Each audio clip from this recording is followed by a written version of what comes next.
Hi guys, welcome to Paper Slayer Guide with Kanga, where we don't write exam, we destroy them. When you get your question paper, please make sure that you do not panic. You need to make sure that you are calm and then take a big deep breath, right? So when they give you a question paper, they will let you know that you have 10 minutes to go through your question paper, and then in these 10 minutes we will be looking at the following things that you need to focus on when you get your question paper and they say to you, now is the 10 minutes for you to go through your question paper. So the first thing that you need to do, you need to make sure that you have the correct grade. So if you are in grade 12 and writing maths paper 1, you need to make sure that the grade is correct and also the subject, right? And then the year of your paper. Going on to our pages. So if your question paper says it has 9 pages and 1 information sheet, you need to make sure that you do have 9 pages, meaning that you're gonna go through your question paper, counting your pages up until your last one, which is your 1 information sheet. So now we are done checking the details of our question paper. We are then moving to our instructions. So when we get here, please make sure that you read your instructions carefully, right? You read your instructions more than once so that you do understand what is required of you. And then remember, if there's something that you do not understand, please make sure that you ask so that you are sure of what is required of you. So there are 2 instructions that I want us to look at. Obviously, all of them are important, but then I want us to look at number 7. Please make sure that you round off your answers to 2 decimal places. And then the most important one that I feel like we are neglecting it is your handwriting. Please make sure that you write neatly so that the person who's going to mark your paper does not somehow disadvantage you because you did not write correctly. And then now your marks allocation. So with the marks allocation, this marks allocation, they will sort of guide you on the time that you need to spend on each question. For example, 3 marks, 3 minutes. Okay, so now we are scanning through our paper. Remember, you are given 10 minutes to do all these things, right?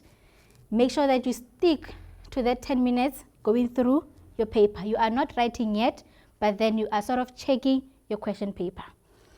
Now, as we scan through our question paper, you're gonna identify the easy questions.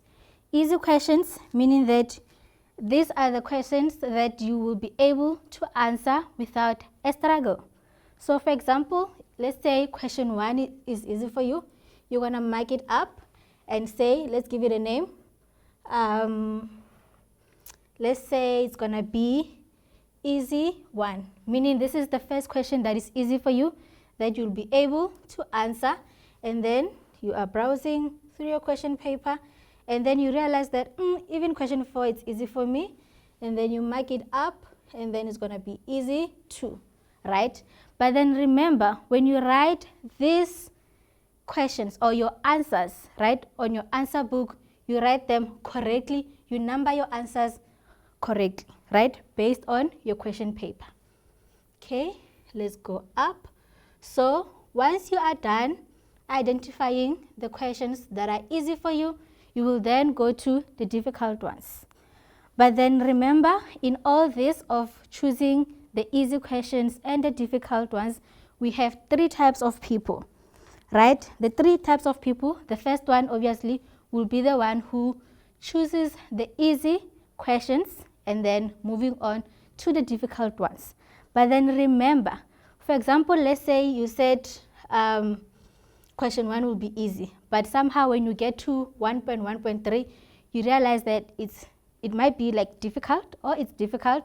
Do not get stuck on this question. Try to move on to the other ones so that you don't have to waste time. And then the second kind of a person will be the one who start with question 1 and then move to question 2 up until the last question, right? And then the third person is the one who sort of is not sure about the things that they know. For example, you are looking at question 1, but then you are not really sure if you can answer all of them, right? But then there are those that maybe you might know, so you're gonna mark those. For example, I know this one and this one, right? And then you move to question 2. You look at question 2 and you realize that I might be able to answer this, so you also mark it up. And then once you are done, you make sure that each and every question, for example, you make sure that you answer something on question 1, you answer something on question 2. Yes. And then the last reminder, please remember that all this that I've been doing, you'll be given 10 minutes to do that. So please make sure that you do all these things in 10 minutes so that you do not waste your writing time. Firstly, please check the details of your question paper. Secondly, read your instructions carefully. And lastly, scan through your question paper.